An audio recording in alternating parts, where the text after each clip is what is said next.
په ژوند کې خوشحالۍ راتلل دام د الله د طرف نه امتحان وي، غم او مصیبت راتلل هم د الله تبارک وتعالی د طرف نه امتحان وي. لکه سوره ملک الله تبارک وتعالی فرمای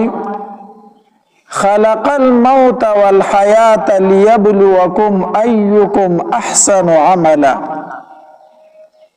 الله مرګ هم پیدا کړی دی او ژوند هم پیدا کړی دی، ازمیخ کوي پتاسو باندې، امتحان کوي پتاسو باندې چې پتاسو کې کم انسان خیسته عمل کوونکی دی. خیسته عمل ویلې دی، ډیر عمل نه دی ویلې. اشاره د دې خبرې ته کو عمل ډیر شي خو چې د نبی علیہ السلام د سنت خلاف اس پیدا نه لري. خیسته عمل هغه دی چې کم د الله او د الله د رسول په طریقو باندې وکړي شي. نو ژوند هم دی، مرګ هم دی. دغه آیت مبارکه ته کو وګوري، الله تبارک وتعالی مرګ لومبه کړی دی په ژوند باندې. حالانکه اول ژوند دی او مرګ وروسته راځي کنه، خو دغه آیت کې الله مرګ لومبه کړی په ژوند باندې. مفسرین د دې نکتې بیان کوي، وی الله مرګ په ژوند ولې مقدم کړی او مخکې کړی دی. اشاره د دې خبرې ته چې په دنیا کې ژوند تیری نو مرګ به ځان ته مخې ته ساتي، مرګ به نه یېری. دنیا کې ژوند کوا خو دا خبره مه یېروه چې په ما پسې مرګ هم را روان دی. مرګ په هر ټایم کې ځان ته یاد ساته، اسې نه چې چېرته د دین د چوکاټه ونوځي. د اسلام د شریعت چې کوم حدود دي پولې دي، اسې نه چې هغه کراس کې او د هغې نه اخوا لاړ شي. ژوند کوه خو ځان ته مرګ یاد ساته. ژوند الله راکړی دی، نو په دې ژوند کې به خوشحالۍ هم وي، نو په دې ژوند کې به غمونه هم وي. په دغه آیت کې الله لومبه مرګ ذکر کړی، وروسته ژوند ذکر کړی دی. د دې وجې نه موږ به د دغه آیت مطابق اول د غم او د مصیبت بیان وکړو. دنیا ته الله را لېږلیو، الله تبارک وتعالی را نیټه مقرر کړې ده. یو وخت را روان دی او په هغې کې به د دې دنیا نه ځې د خپلو خپلوانو نه به جدا کېږي، هغې له تیارې پکار دی.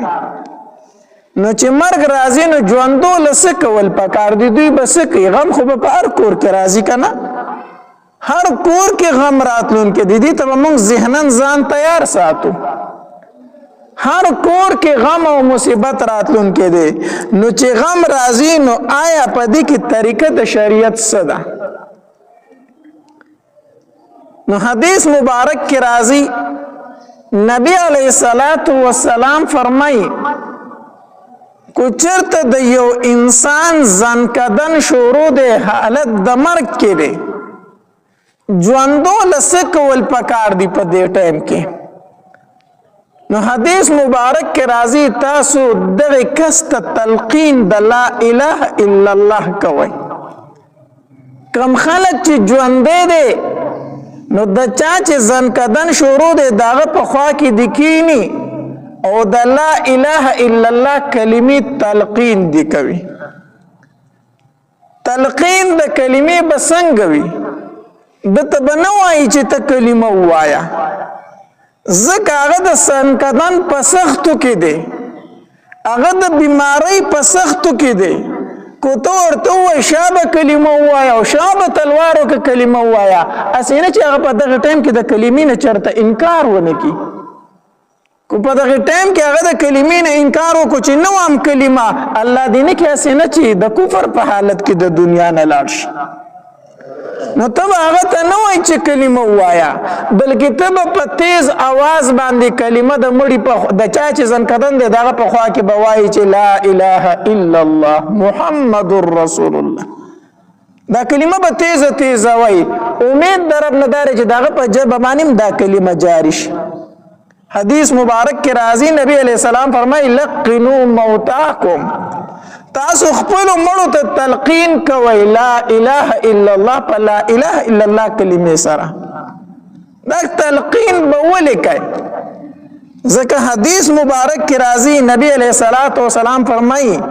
من کان آخر کلامه لا اله الا الله دخل الجنه نبی علیہ الصلوۃ والسلام فرمایي د چا چې په جب باندې اخري خبردار اله چې لا اله الا الله نبی علیہ السلام فرمایي دخل الجنه دا انسان جنت ته داخل شو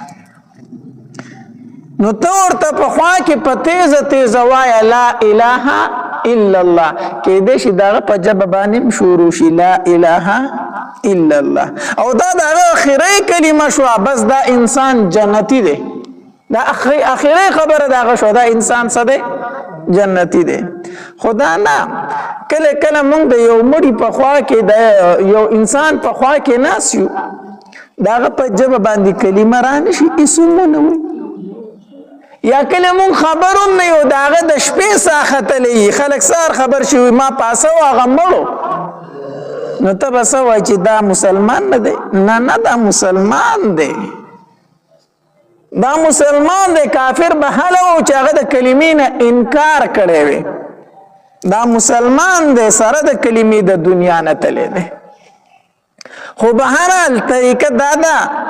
چې په یو کور کې یو انسان مریض زما ستا دا ذمواري ده چې د هغه په خوا کې کینو او په تیزه تیزه باندې تلقین د کلمې ورته کوو لا اله الا الله دا کلمه ورته وایو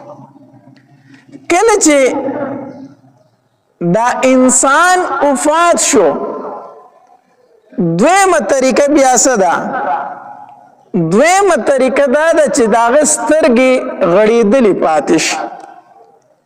داغه خوله وازه پاتې شي خپې لاسې کاږه واږه پاتې شي نو طریقه دا ده چې داغه سترګې پټې کا خوله ولا راټوله که زنه ولا وتړه خپې لاس ورله سم کا کله چې یو انسان وفات شي د ده سترګې اکثر غړېدلې پاتې کېږي او تاسو به په حالت د ځنکدن کې انسان لیدلی د سترګې اسمان ته نیولي د سترګې اسمان ته ولې نیولي حدیث مبارک کې راځي نبی علیہ الصلوۃ والسلام فرمایي ان الروح اذا قبض تبعه البصر نبی علیہ الصلوۃ والسلام فرمایي کله چې روح قبض کړي شي کنه نو دا روح چې کله اسمان ته خیږي نو دا سترګې ورته داسې ګوري د دې روح ته ګوري نو دا روح اسمان ته روانه او د ورته کتل د سترګې دک شانتي غړېدلې پاتې شو نو چې غړېدلې پاتې شي په دې سترګو ورله لاس راوکاږه سترګې ورله پټې کا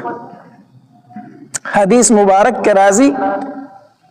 ابو سلمہ رضی الله تعالی عنہ بیمار و نبی علیہ الصلوۃ والسلام پوښتنې لورغه چې پوښتنې لورغه خپل خپلوان بچي او خزه غیر چاپیره ټول ناستو دغه حالت د ځان کدنو سخته پیوه نو کله چې داغه نه روح اوته خلق پوه نشو نبی علیہ الصلوۃ والسلام ورله داسې په دسترګو لاس راوکاږه د سترګې ورله پټې کړې او نبی علیہ الصلوۃ والسلام دا فرمایل وی ان الروح اذا قبض تبعه البصر کله چې روح قبض کړي شي نو دا نظر اغه ته ګوري ځکه دا سترګې غړېدلې پاتې کیږي نو چې دا خبره نبی علیہ السلام څنګه وکړله نو فزج الناس خلق شروع کو جړاګاړي شروع شي خلک پوه شو چې ابو سلمہ خو وفات شو نو نبی علیہ الصلوۃ والسلام فرمایل لا تدعوا على انفسکم الا بخیر په دې ټایم کې ځان ته خیری مکوئ بدې ردې مه وایئ بلکې د خیر خبره کوئ چې الله ستا امانت او تا رانه واغستو د خیر خبره کوئ ځان ته خیری مکوئ ځکه نبی علیہ الصلوۃ والسلام فرمایل ان الملائکه یؤمنون علی ما تقولون تاسو چې دا کمی خبرې په دې ټیم کې کوئ په دې باندې فرشتي امین وایي نو ډېر کله ته په غمونو کې مونږ لیدلي زنانه چې الله ما مړه کړي او ما برباده کړي او ما تباه کړي دا خدا کیسې کوي خو په دې باندې ګوره فرشتي امین وایي دې باندې فرشتي امین وایي. نو نبی علیہ السلام فرمایلی تاسو په دې ټیم کې غلطي خبرې مه کوئ، تاسو په دې خبرو باندې فرشتي امین وایي. بیا د ابو سلمه رضی الله تعالی عنها بیبي وه، ام سلمه رضی الله تعالی عنها. دی ویل زما د دې ښځې خاوند د یو بل سره ډېره مینه وه، د ابو سلمه رضی الله تعالی عنه او د ام سلمه رضی الله تعالی عنها د یو بل سره ډېره زیاته مینه وه. دا ښځه خاوند په یو بل ډېر مینو. د ابو سلمه رضی الله تعالی عنه چې کله بیمار شو که نه، دی ام سلمه رضی الله تعالی عنه ویل وی الله دې دې سکی نه خو که څه شو په ده به زه داسې ژړا کوم چې تاریخ په یاد ساتي. زه به د خپل خاوند پسې داسې جاړم چې دنیا به یاد ساتي، داسې ژړا به پسې کومه. خو نبی علیه الصلاة والسلام وفرمایل وی چې کله تاسو کې یو انسان وفات شي که نه،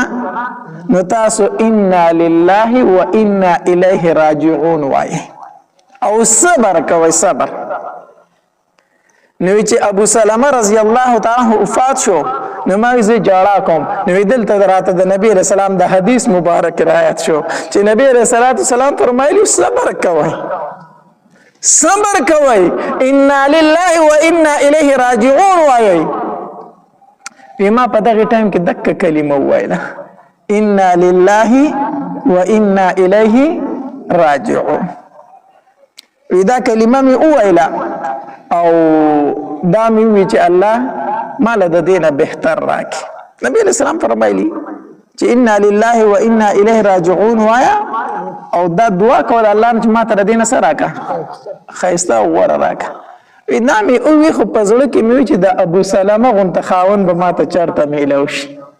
د نبی علیہ السلام حدیث مبارک دا خو مې ووی چې الله ما ته د ده نه غوره راکړه، خو په زړه کې مې ووی چې د ابو سلمه غونته خاوند به ما ته چېرته میلاویږي. خو بس د نبی علیہ السلام حدیث او ما پې عمل وکړو.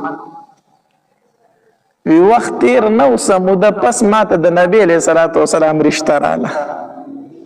د نبی علیہ السلام رشته راله چې ام سلمه که ستا خوښه نو ته زما په بیبیانو کې داخله شه.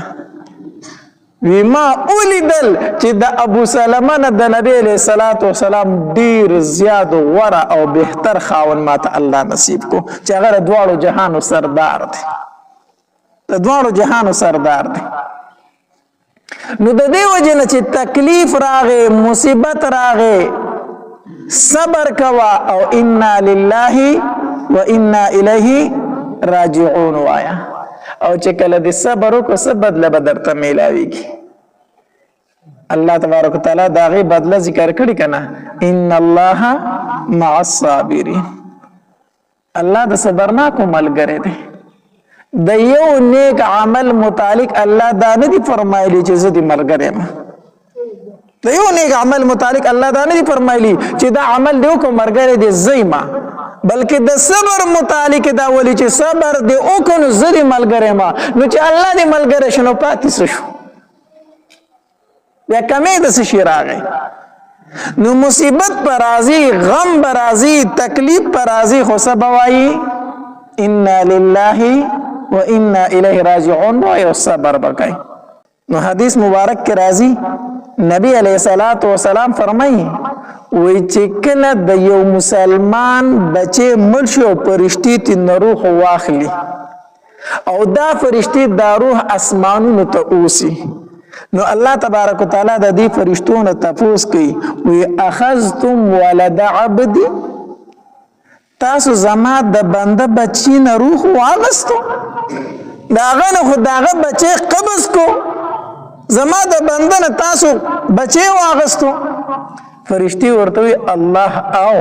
مونږ د هغې ستا د بنده نه بچی واغست ځکه چې ستا حکم و.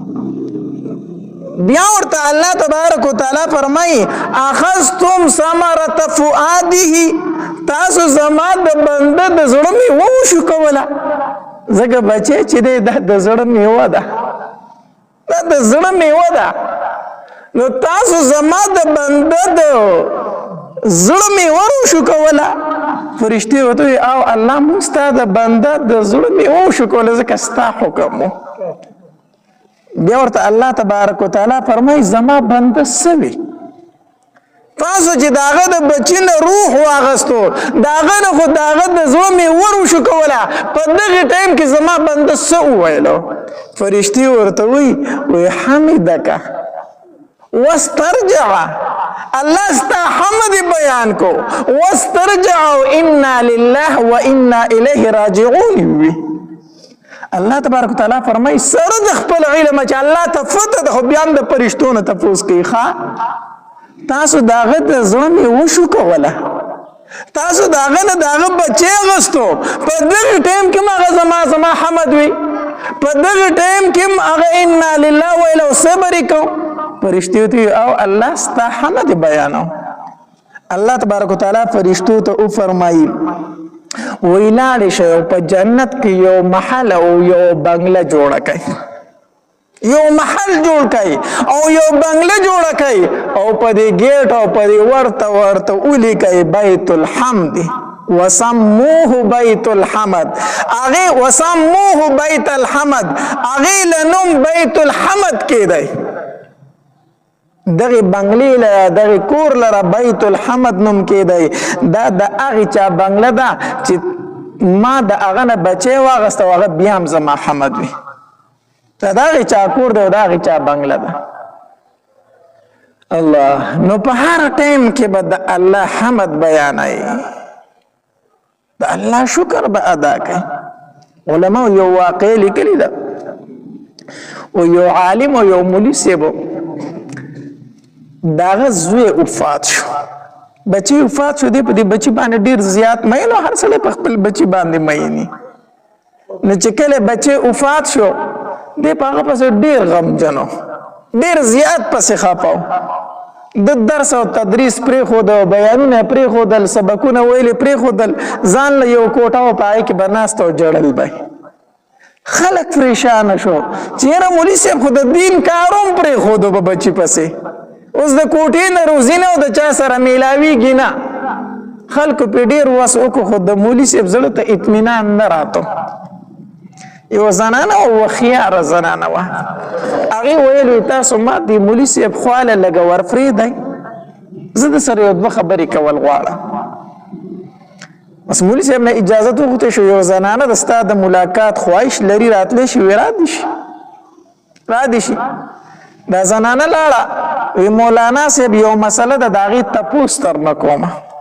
وی وکړه څه مسله ده زنانه ورته ویل وی زما یو ګاونډی وه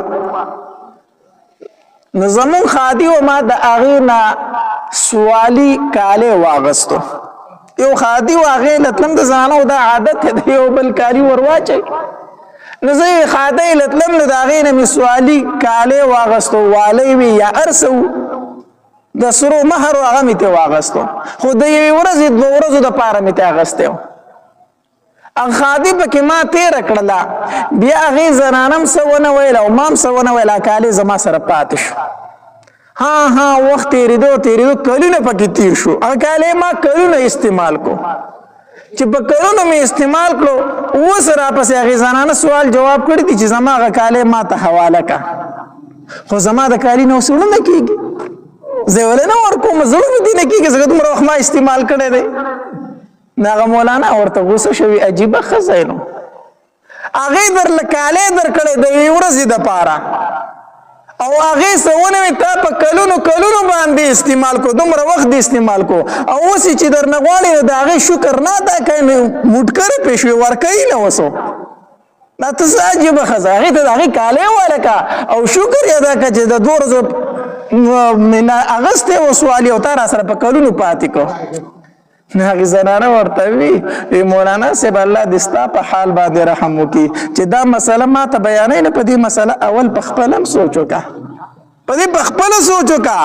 دا بچی چې الله تعالی درکړی او ستا په قدرت او په طاقت کې د یوې ورځې هم نه دا خو نه الله سباله هم اخیستی شو دا بچی خو هغه بچی درله الله دومره وخت درکو چې اوس الله خپل امانت واخیستو نو ته پسې خفه مسلې دې پرې خو دې په ګوټ کې کېناستې نو دا مسله خو ما ته بیانې چې د ښځې شکریه ادا کړه نو ته د الله شکریه ولې نه ادا کوې چې بچی نه واپس واغستو دا خو د الله امانت او الله خپل امانت واغستو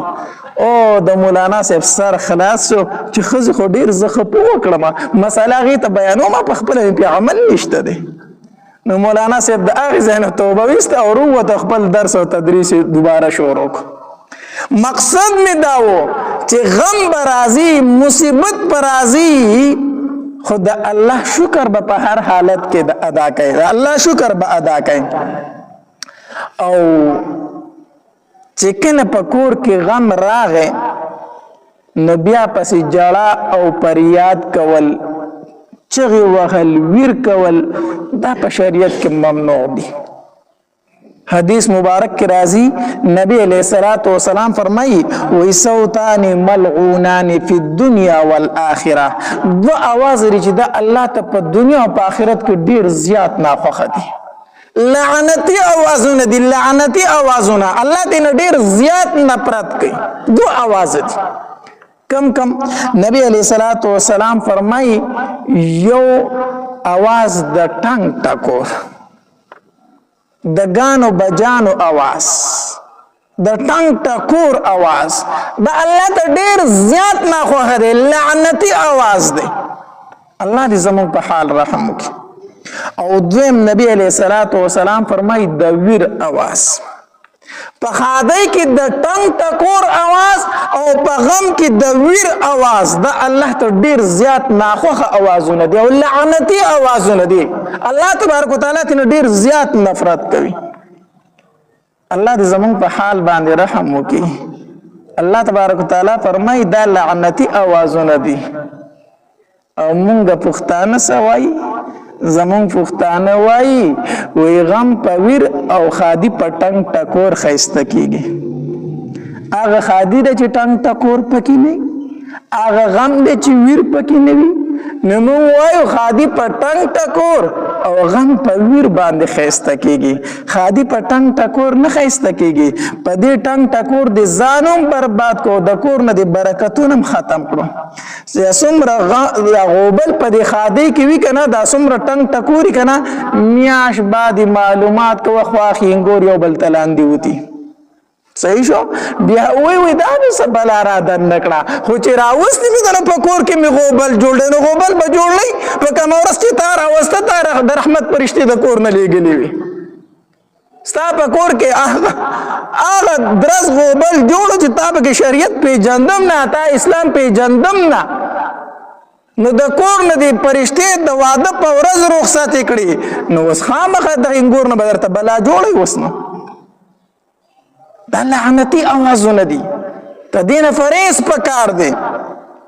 په خادای کې ټنګ ټکور او په غم کې ویر کول جړه فریاد کول الله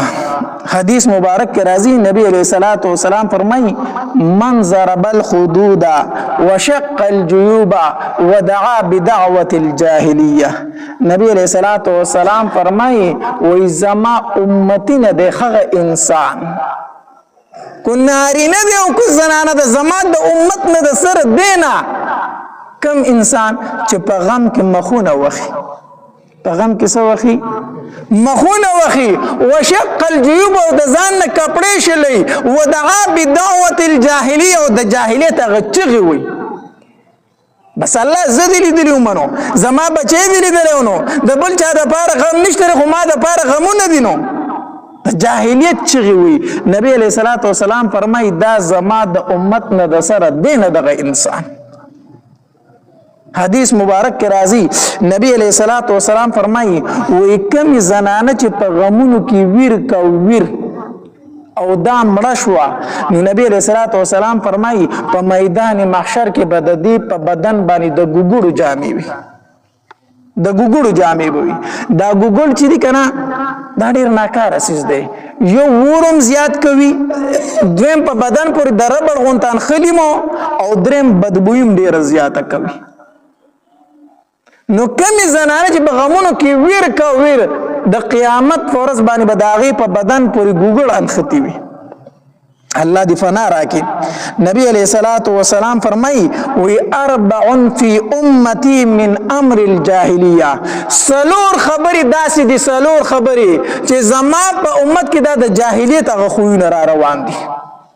د جاهلیت په دور کې بچ خلکو دا کم کارونه کول، زما په امت کې د سلور خبری د جاهلیت را روان دي.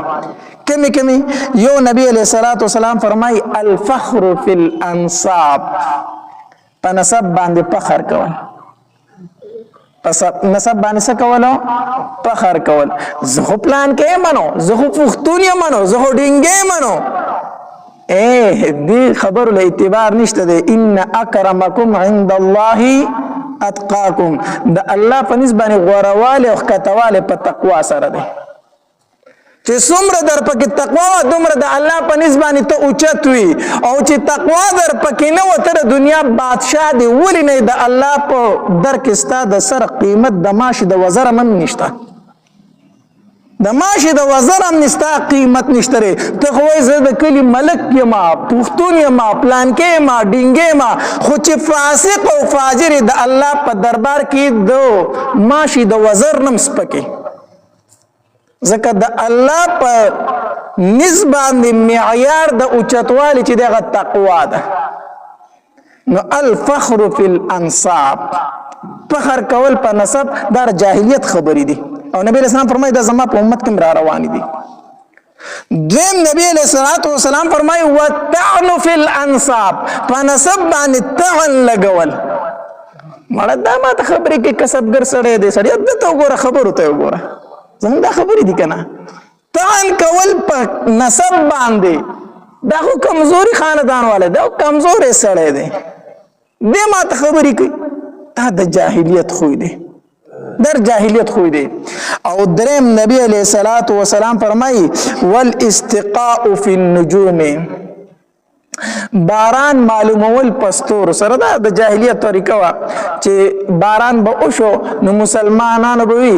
مونږ باندې الله باران وره، مونږ باندې الله تبارک وتعالى باران وره. او کفارو به سوایل دا پلان کې ستور ښکار شو، داغه د وجه نه دا باران وشو، دا پلان کې ستور ښکار شو، داغه د وجه نه باران وشو. هغه په پستور باندې باران چې دا ستور راشي باران کیږي، چې دا ستور راشي باران کیږي. لکه زمونږ د خلکو هم دا یو نظریه غونته ده کنه چې په پلان کې موسم کې باران دی، پلان کې هغه په هر حال تجربه ده چې دې موسم کې خو بالکل داسې کول چې په دې موسم کې باران یو بیا به نه، دا غلط خبره ده. ډېر کاره ته په شکال تیر شي باران مونږ په سترګو ونه وینو، اسی که نه. او کله ناکله د باران موسم نه او باران الله تبارک وتعالی راووري، بس دا د الله په قدرت کې ده. او څلورم نبی علیہ الصلوۃ والسلام فرمای النیاحة، ویر کول. ویر کول دا ویر د جاهلیت د زنانه او عادت. یو سړی چې مړ کېده کنه هغه به وصیت کوي په ما باندې به جړا کوي، په ما باندې بس کوي چې خلکو ته پته ولګي چې دا خو ډیر غټ سړی مړ دی، په ما باندې به جړا کوي. او مخصوص زنانه به وي هغې له به خلکو پیسې ورکولي چې دا دومره پیسې والا راشه زمونږ په مړي باندې څه وکړه، جړا وکړه. هغه چې به راله جزاله به خپله ټپه او کیس شروع کړه چې دا خو داسې سړی و، دا خو داسې سړی و، دا خو داسې سړی و، جړل به چې ښځو به سره دا کیسه به شروع وه. دا د جاهلیت طریقه ده، دا د جاهلیت طریقه ده. هغه به په پیسو باندې ښځې راوستې. نن زمانه کې خلک به پیسو نه راولي، خو د خپل کور هغه د پیسو هغې نه تیزې دي. په کلي کې داسې زنانه مشهورې وي، هله وي پلانکی راله ګوره ورته ښه دا به اوس جړا کوي، هېڅ پیلې په مړي به پړ مخې را پرېوځي. دا ستا څه دی؟ ستا څه دی چې ته پې پړ مخې را پرېوځې؟ دا برابرې ته و چې د دې پلار چېرته مړ دی، پړ مخې به راوروځي، یو غوغا به جوړ کړي، یو چل به جوړ کړي، او ټولې ښځې ویله پلانکی راله، پلانکی جدا شي. دغې پلانکی توام اور د جهنم دی ځای دی. ځان څه کیسه شروع کړې ده. نو مخکې خلکو پیسې ورکولې، نن سبا په کلي کې بې پیسو میلاویږي، پردو مړو پسې بځي او پړ مخې به پرې راتاویږي او جړا به کوي. دا په شریعت کې د سره شته دی نه. نو النیاحة، ویر کول. ویر کول په غم کې نبی علیہ السلام فرمایي دا څلور خبرې د جاهلیت په دې امت کې را روانې دي. ها غم راغی، مصیبت راغی، انسان د زړه ته تکلیف راسي، د سترګو نه اوښکې هم بهیږي، سعد رضی الله تعالی عنہ بیمار دی. نبی علیہ الصلوۃ والسلام په پوښتنه لورغه چې ورغه داغه ځنکدن شروع چې نبی علیہ الصلوۃ والسلام ورته وکتل د نبی علیہ السلام د مبارک سترګو نه وښ کې روان شي مبارک سترګو نه وښ کې روان شي. دا رنګ د نبی علیہ الصلوۃ والسلام وسی وفات کېدو غالبا د زینب رضی الله تعالی عنها زوی. نبی علیہ الصلوۃ والسلام په سوال جواب وکړو زما بابا ته چې مونږ کړه لګراشي. نبی علیہ السلام په سکار باندې مصروف وي زما لور ته وایي چې صبر کوه صبر کوه. بیا به هغه سوال جواب وکړي بابا ته و چې لګراشي کنه. نبی علیہ الصلوۃ والسلام چې لاړو دا نوسی په غیږ کې چې راوغس دغه ځنکدن د نبی علیہ السلام په غیږ کې پروت او سایه ورکړه. د نبی علیہ السلام د مبارک سترګو نه اوښ کې روانې وي سترګې جاړي اوښ کې به یقینا چې کله د نبی علیہ السلام خپل بچی وفات کېدو ابراهیم رضی الله تعالی عنہ چې هغه وفات کېدو نبی علیہ السلام په دې غیږ کې راواغستو او د دې سترګو نه اوښ کې روانې شوې وی ان القلب يحزن والعين يدمع زړه مې غمجن دی ابراهیم په تا باندې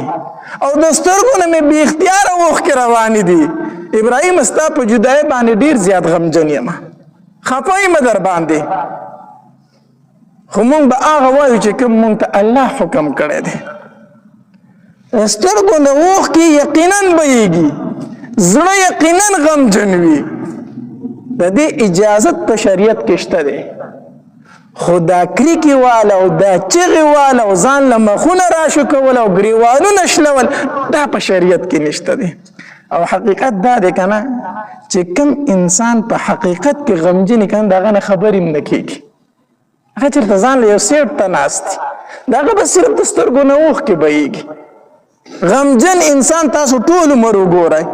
چې په چا باندې ډېر غم راشي که نه د هغه نه خبرې نه کېږي پاتې شه سندرې ویل چې هغه پکې ټپې په جړا کې شروع کړي. دا ټپې پکې هغه کوي چې هغه سره غمجن نه هغه هسې ځان له شو جوړوي. زړه چې غمجن وي که نه بس د هغه صرف د سترګو نه اوښ کې بهیږي هغه دې ټپو ته نه وي وزګارو. نو جړا د سترګو نه اوښ کې بهیدل دا په شریعت کې شته دی د دې منع نه ده دا په اختیار کې نه دي خو داسې ویر کول دا په شریعت کې ناروا دي. نو چې کله یو انسان وفات شو نو اوله خبره دا ده چې ته ورته په وخت د ځنکدن کې تلقین د لا اله الا الله وکړي بیا ورله سترګې راپټې کړي خپې لاس ورله سم کړي او دغه رنګې بیا د کفن دفن انتظام زر زر شروع کړي ځکه چې په کفن دفن کې به تاخیر نه کوي. کفن دفن کې به تاخیرو حدیث مبارک کې راځي وی په صحابه کرامو کې بچي یو تن سحر وفات شو کنه نه به د زوال نه مخکې هغه دفن کېدو یعنی ماسپخین نه به مخکې هغه دفن شوی او چې د ماسپخین نه به وروسته وفات شو کنه نو د شپې راتلو نه به مخکې هغه دفن کېدو. نو چې کله یو انسان مړ شو وفات شو د هغه په کفن دفن کې به تاخیر نه کوي. د شریعت مسله ده چې یو انسان مړ شو د دومره مقدار سره ته ایثارول شي په کور کې چې د هغه قبر پکې وکنستی شي او غسل پکې د وکړی شي. ته دې نه سوا ایثارول د په کور کې جایز نه دي. دا خبره ټیک نه ده چې د پلان کې ځای نه زوی را روان دی د ملیشانو ټیکټ راغستی د دوبۍ نه ټیکټ راغستی را روان را دې شي څه چل به وکړي ولې هغه مړ دی دکې خورو ته به یې دیم سپاري.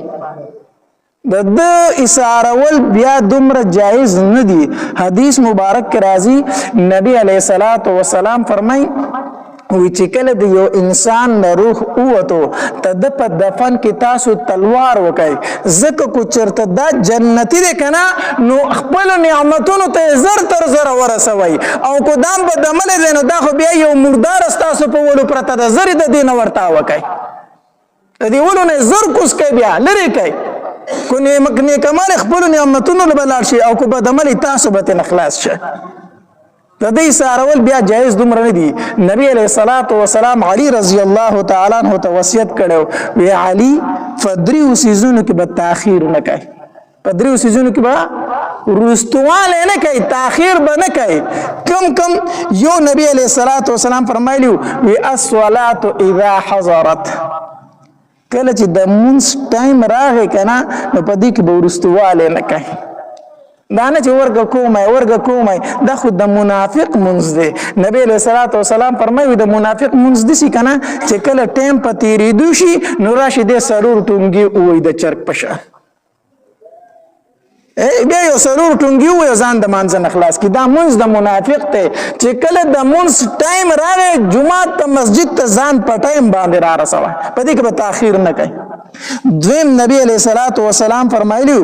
والجنازة اذا حضرت کله چې جنازه حاضر شي که نه نو دا ایساروه ما په دې په وړو کې تلوار یې کوه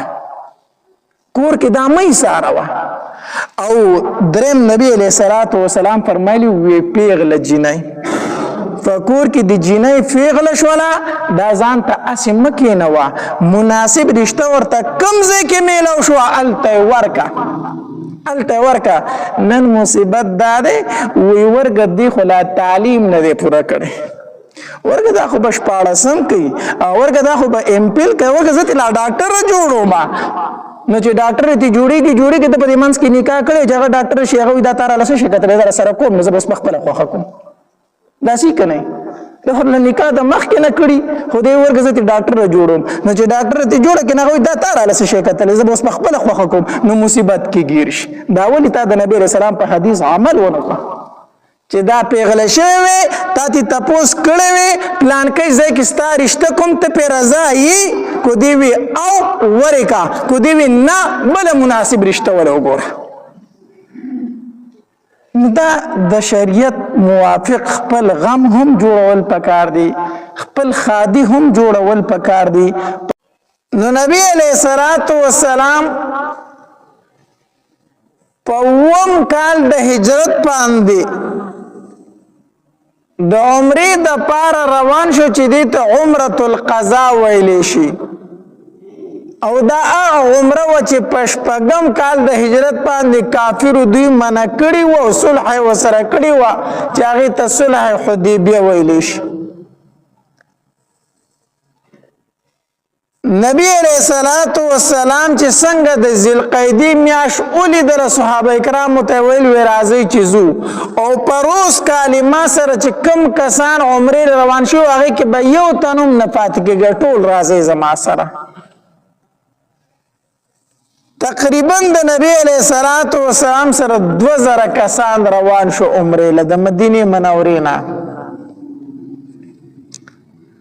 او یا اوخانی د ځان سره د قربانی د پاره روان کړو چې دا به هلته قرباني کو چې کله ذوالحلیفې مقام ته ورسېدل نو نبی علیہ الصلوۃ والسلام هم احرام واچو صحابه کرام هم احرامونه واچول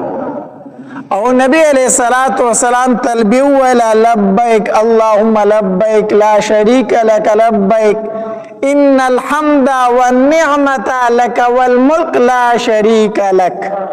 تلبیه ولا صحابه کرام ورسره تلبیه ولا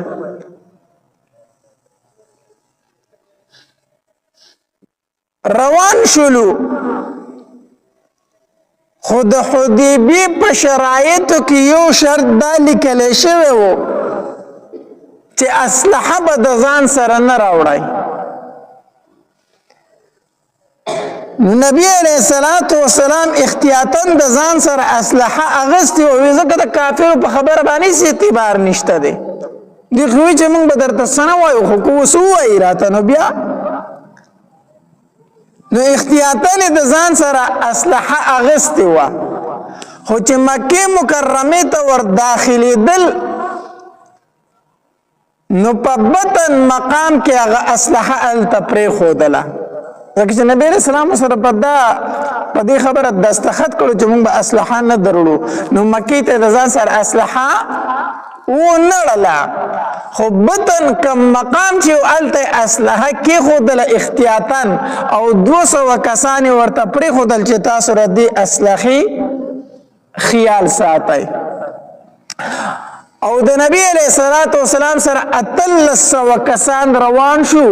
عمرې ته ورلو چې کله حرم ته ور دننه کېدل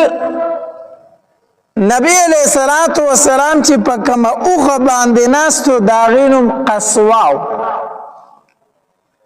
او د هغې مهار چې دی نو دا عبدالله ابن رواحه رضی الله تعالی عنه نیولی و او د عبدالله ابن رواحه رضی الله تعالی عنه ډېر ښه شاعر و ده به ډېر ښکلي ښکلي اشعار جوړول د نبی علیه السلام په مدحه کې نو ده د نبی علیه السلام د اوښې موار نیولی دی او چې څنګه د حرم ته ور داخل شو نو ده په شعرونو شروع کړه او دا شعرونه شروع کړو وی خلو بنی الکفار عن سبیلی قد انزل الرحمن فی تنزیلی اے کافرو زمونږ لاره پرېږدوئ زمونږ لاره الله تبارک وتعالی په قرآن کې دا حکم نازل کړی دی بأن خیر القتل فی سبیلی نحن قتلناکم علی تأویلی کما قتلناکم علی تنزیلی داسې اشعار ویل عبدالله ابن رواحه رضی الله تعالی عنه او د نبی علیه السلام د اوښې مواری نیولی دی او روان دی عمر رضی الله تعالی عنہ فرمایل وی عبدالله ابن رواحه چپ شه نبی علیہ السلام په وړاندې باندې اشعار وای یو نبی علیہ السلام دی دویم حرم مبارک دی نو د نبی علیہ السلام په وړاندې په حرم مبارک کې اشعار وای نبی علیہ السلام ورته وفرمایل عمر پرېږده چې عبدالله ابن رواحه اشعار وای پرېږده ورته ورته وایم وی ځکه دا اشعار په کافرو باندې د غشي نه زیات زخمي کول واله لګي دا اشعار په کفارو باندې داسې لګي د دې زخم د غشي نه هم زیات دی پرېږده چې عبدالله ابن رواحه د اشعار وی او دا کافر اوري او بیا نبی علیہ السلام عبدالله ابن رواحه رضی الله تعالی فرمایل عبدالله داسې وایا لا اله الا الله وحده ونصر عبده واعز جنده وحزم الاحزاب وحده وی دا وایا او زه عبدالله ابن رواحه رضی الله تعالی دا الفاظ په تیزه ویل شروع کړو او 1300 صحابه کرام سره په چغه باندې وی او روان دي عمرې ته چې کله څنګه ورسېدل کنه نو د مکې چې څومره کفار دی هغه ګیر چاپېره غرونو ته ختلي وو وی مسلمانان رالو شپږ اووه کاله په مدینه منوره کې تیر کړلو چې څنګه به شوي ځکه دا مشوره شوې وه وی د مدینې منورې تبې هغه خراب کړي دي د مدینې منورې چې تبه ده صحابه کرام یې بالکل کمزوري کړي وي د هغې ځای هوا پې سمه نه ده هغه یو حقیقت دا دی چې مدینې منورې د ابو هوا داسې و چې څوک به دې ته لاړو په هغه به تبه راتله خرابه وبی دا خو چې نبی علیہ السلام مدینی مبارک ته هجرت وکړو الله تبارک وتعالی په دنیا کې بهترین ابو هوا د مدینه منورې وګرځوله بهترین ابو هوا په مقدس مکه اوس د مدینه مبارک ده مخکې د دې نه د دې داسې ابو هوا وه چې څوک به پکې روغ پاتې کېدل چې څنګ به لاړو ته به پرې راتله به نو هغه د مدینې منورې تبې خراب کړي دي د یثرب تبې خراب کړي کمزوري شوي دي وی راځئ چې تماشې وکړو نو دا مکې دا قریش دا کفار دا ګیر چاپېره غرونو ته ختلي وو نبی علیہ السلام چې څنګه وکتل چې کفار ګیر چاپېره زما د صحابه کرامو تماشې ته ختلي که نه نو نبی علیہ السلام صحابه کرامو ته وفرمایل وی دا اوږه مو ښکاره کوي دا یو اوږه کسه کوي ښکاره کوي دا مټه مو یوه ښکاره کوي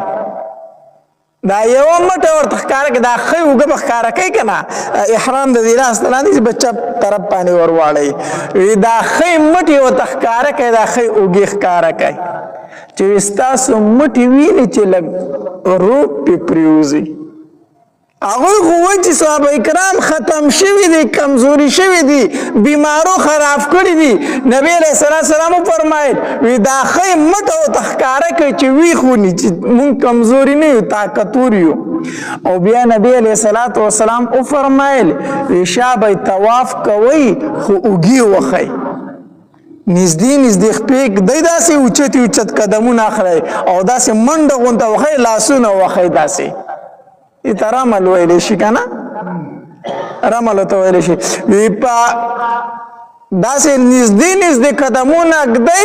او منډه وښئ، داسې لږ غونته کې اوچت قدمونه اخلئ چې دوی ته پته ولګي چې کمزوري شوي نه دي، ښه چاک شوي دي. او داسې پکار هم ده چې کله ته د کافرو خوا نه ځې که نه، هلته به ځان غلی عجز نه کوي چې کنه هغه تا ته په سپک نظر ګوري. یا دینی خلک دی، طلبا دي، علما دي، د یو مجلس ته ځي او دته فطر چې دا خلک ما ته کمزورې ګڼي چې مړه دا د مدرسې طالب او چوڼی په څه کې دی. دغې مولا او طالب له پکار دی چې د هغې په مخ کې باندې داسې سینه روباسي، پوهېږې ورانې که نه، او ښه تکبرانه خبرې شروع کړي. او که خپل ګاډی ورسره نه وي، په کرایه دې غټ ګاډی راولي داسې مجلس ته دې بلاړ شي چې په دې خلکو یې روب پرېوځي چې دیني خلکو ته بیا دپاره سپک نه ګوري. دا نه چې دا مولا متکبر، مولا به تکبر نه کوي په عامو محافلو کې، خو که پته ورته ولګېده چې په دې محفل کې مولا او طالب ته سپک کتل شي، بیا دې مولا طالب نه چې څومره تکبر کېږي ودې کې بیا دې هلته ځان عجز نه کوي. دا ثابت دی، دا شریعت مسله ده. علي رضی الله تعالی په جنگ ته ووتل، الله توره به یې داسې تاو کړله، زه حیدر یم، حیدر زما نوم خو نه یې اورېدلی، واورئ په تکبر انداز سره به ګرځېدو تاسو. نو دا بیا پکار ده چې څوک دین ته سپک ګوري داسې خلکو په مخ کې باندې بیا ښه تکبرانه انداز پکار دی. نو نبی علیہ السلام فرمایلی چې تاسو دا چکر وخی کنه نه دا خی اوږه ښکاره کوي او نږدې قدمونه ږدئ او دا مټې داسې وخی، لاسونه وخی. صحابه کرامو دا خی اوږې ښکاره کړې مټې او داسې دا رملې شروع کړو، مټې والې او روان شو تیز. هغوی چې وکتل مونږ خو چې دا کمزوري شوي د هغوی نه خو پهلوانان وي جوړ شوي دي په مدینه کې، هغه ښه چاک شوي دي، ټینګ نه شو د غرونو نه راکوز شو، بار ته ووتل، وي دا خو راپسې ښه پهلوانان شو. نو چې هغې کوز شو د غرونو نه که نه، نو نبي علیه صلات وسلام ورته وفرمیل اوس په خپل انداز سره طواف شروع کړئ. نو د اوو چکرو کې اولو دریو چکرو کې دا اوس سنت طریقه ده، اولو دریو چکرو کې به ته رمل کوئ، داسې قدمونه به اوچت ږدي، او بیا باقي څلور چکرې چې دي که نه هغې کې به په درمیانه حالت سره ګرځي، درمیانه حالت سره. دا سنت طریقه ده. چا چې د الله د دین دپاره قرباني ورکړې، د الله د دین دپاره یو عمل کړی، الله ته دومره خوښ شوی چې تر قیامته پورې هغه طریقه بیا جاري ساتلې ده. د حاجري بیبي هغه منډې خو تاسو ته یاد لري که صفا مروه کې که نه، ښځه ذاتو خو هغې سرتور سر په صفا مروه کې منډې وښلې که نه، هغې ځای ته چې زه ته لاړ شو اوس هم منډې وو که نه وو، الله ته هغه ادا خوښه شوې وه، د الله د دین دپاره قرباني ورکړې وه، الله تر قیامته پورې هغه انداز جاري وساتو. صحابه کرام هم د دین دپاره دا رمل کړی و، اوس تر قیامته پورې چې څوک طواف کوي اولو دریو چکرو کې به دی داسې رمل کوي، مټ لاسونه به وي او اوچت قدمونه به اخلي، داسې تیز به ځي. نو کفارو چې وکتل دا خو راپسې ښه پهلوانان شوي دي، وتښتېدل د هغې ځای نه. نبی علیہ الصلوۃ والسلام عمره وکړه، صحابه کرام هم عمره وکړه. بعضې صحابه کرامو سرونه وخریدل او بعضو څه کړلو کرنچي کړلو. دواړه طریقې جایز دي. عمره دې وکړله، سر خریل هم جایز دي، ویښته کنچي کول هم څه دي جایز دي، خو سر خریل غوره دي او ویښته کنچي کول جایز دي. نور په عمره باندې څه اثر د دواړو د وجې نه پرېوځي، په عمره کې هېڅ فرق نه راځي، که ویښته کنچي کړو هم او که ویښته وخریل هم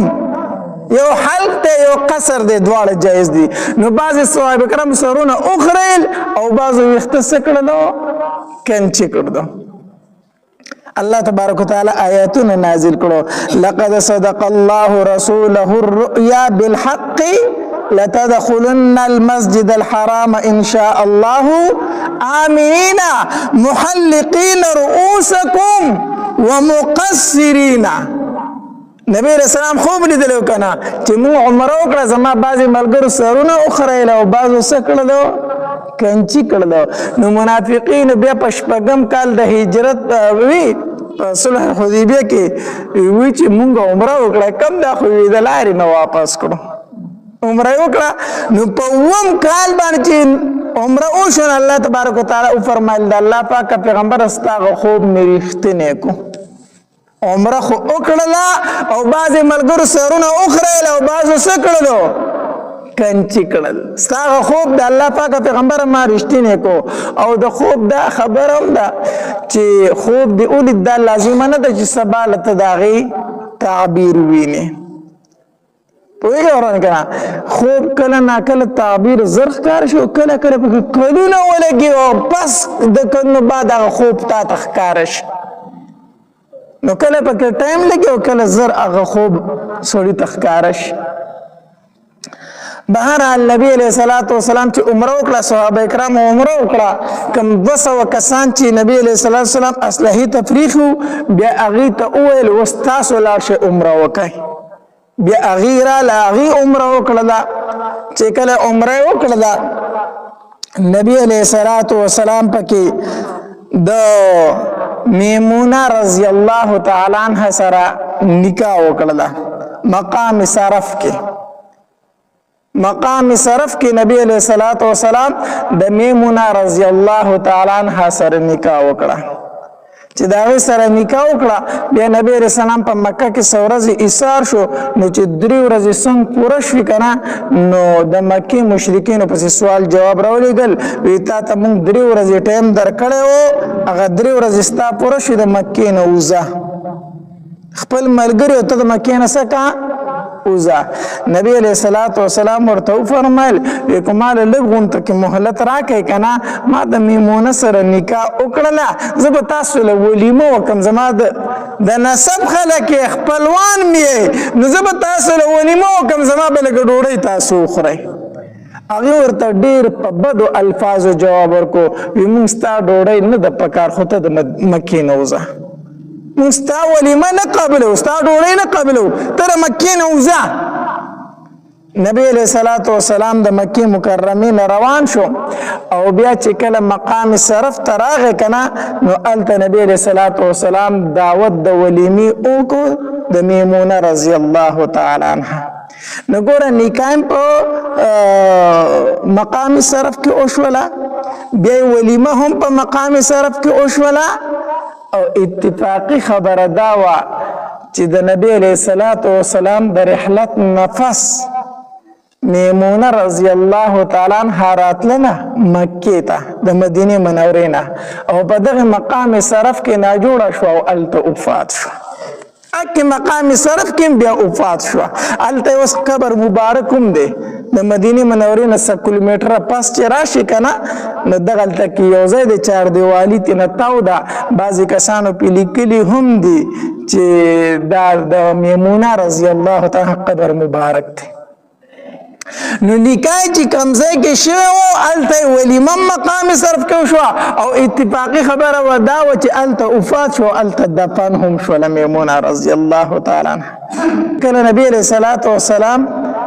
د مکې مکرمې نه راوته کنه نو د حمزه رضی الله تعالی عنه وړه لور وه یتیمه هغه راله نبی علیه الصلاة والسلام نه تاو شوله او یا عمی اوازونه کول ای زما ترو ای زما ترو نبی علیہ السلام نه تاو شو و نبی علیہ السلام نه پرېښودو دا ترې نبی علیه الصلاة والسلام ته ځکه وي چې یو خو تې مشر موږ هم مشر سړي ته تره وایو که نه او دویم دا دی چې دا نبی علیه السلام د حمزه رضی الله تعالی رضاعي ورور و که نه رضاعي ورور یې مو که نه نو تره یې کېدو نو هغې ماشوم نبی علیه السلام نیولی او ژړلې ورته یا عمي او یا عمي ای زما ترو ای زما ترو دا ژړلې ورته نبی علیه السلام یې نه پرېښودو وي ما ځان سره بوځئ ما مکه کې مه پرېږدئ ما ځان سره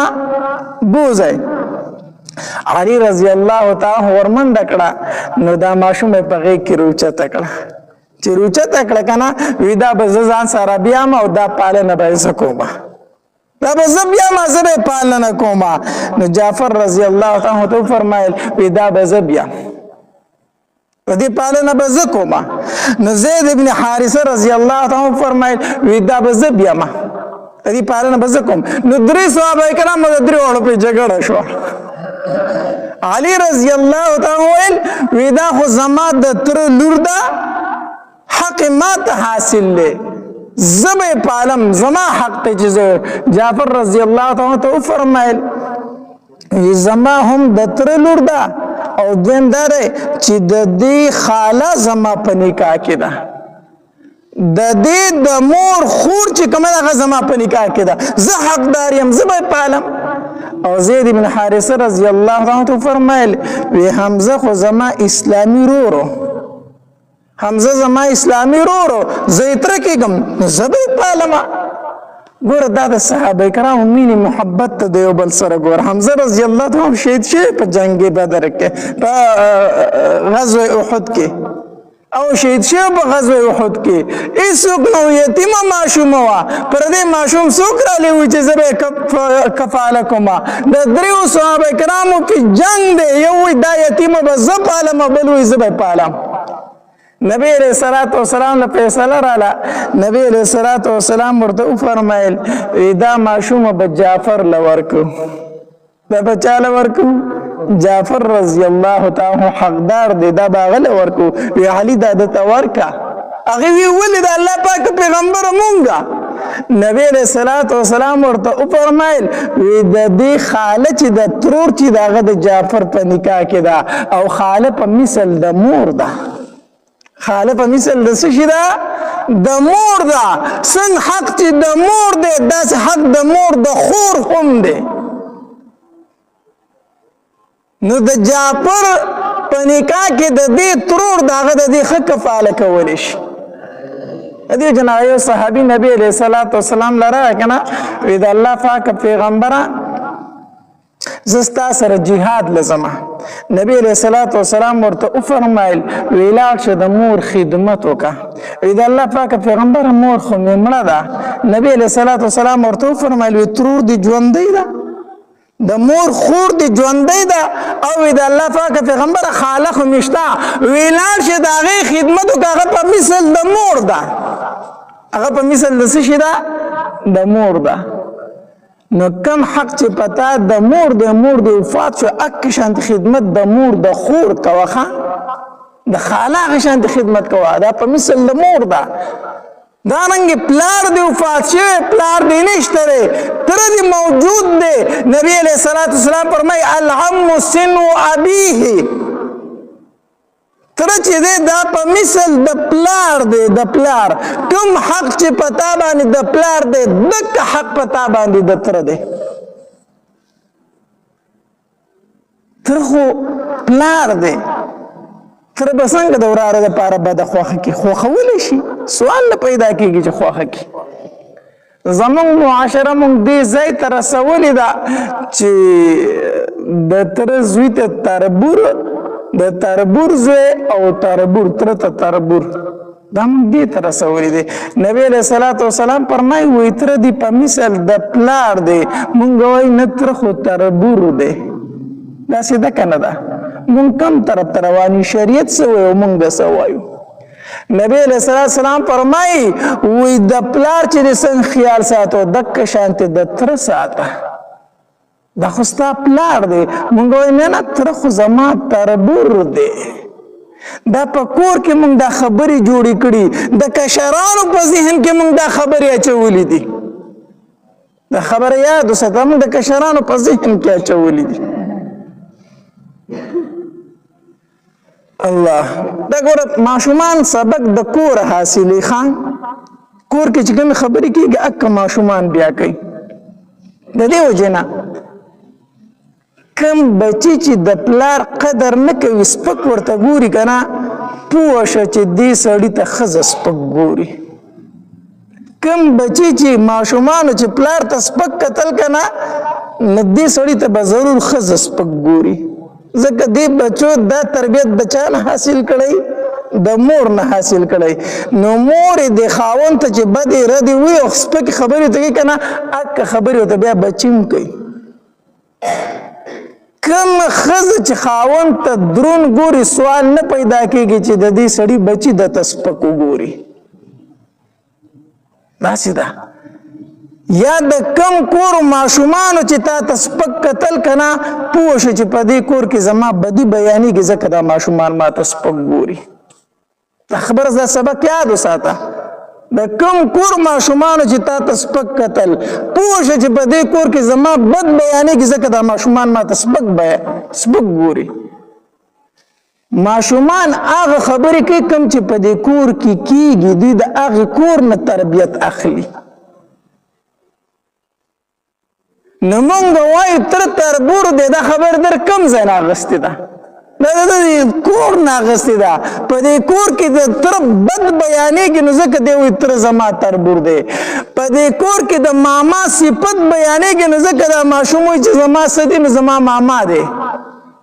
دا ټول تربیت د ښځې نه اخلي که نه نو ښځه د خاوند د ورور سپک بیانوي او د خپل ورور صفتونه بیانوي نو ماشوم وایي ماما خو ماما دی او تره خو تربور دی دا سبق دره کم ځای نه اخیستی دا د دې ښځې نه اخیستی د مور نه اخیستی دی چې مور یې تره ته وایي دا دی تر دی نو دا بد دادا دی بد دادا دی که نه تره ته څه وایي دا بد دادا دی او ماما ورته یادی وای دته ګل ماما وایا دته څه وایا ګل ماما نو د خپل رور نه ورته ګل روح کو او د خاوند د رور نه ورته څه روح کو بد روح کو که نه نو هغه بد دادا شو دا ګل ماما شو ماشوم د دغې ځای نه واغستل چې دا ماما مې ګل دی او دا تره مې بد دی دا سیده که دا نه ده دا زمونږ د پښتو ټکي دي زمونږ په کورونو کې دا تربیت ورکېږي مونږ پې پوه نه یو ولې ماشوم ماما پسې ګرځي او تره ته تربور وایي ولې حالان کې د دې ماشوم سره ولاړ څوک دی په دې ماشوم چې څوک ګزار کوي دله تره ځان را رسوي که ماما ځان را رسوي سبا دا ماشوم یتیم پاتې شو الله دې نه پاتې کوي د ده پرورش په تره کوي خو د پرورش به ماما راځي ته دا ټول پیټې به تره اوچتوي خو ماما یې اوچتوي دا زمونږ د زنانو تربیت دی الله تبارک وتعالی دې زمونږ زنانه دینداره کړي چې بچي ته وښایي بچیه دا تره چې دی څنګه چې ستا دا پلار دی دقه شانتې ګورې دا تره هم ستا د پلار په مثال دی نو خبره مې څه پورې کوله 3 صحابه کرام دي د حمزه رضی الله تعالی عنہ د یتیمې ماشومې په سر باندې څه راخ کړې ده جګړه راخ کړې ده یو وایي زه به یې تربیت کوم بل وایي زه به یې تربیت کوم بل وایي زه به یې تربیت کوم بهرحال نبی علیه الصلاة والسلام عمرة القضاء وکړو او د دغې ځای نه روان شو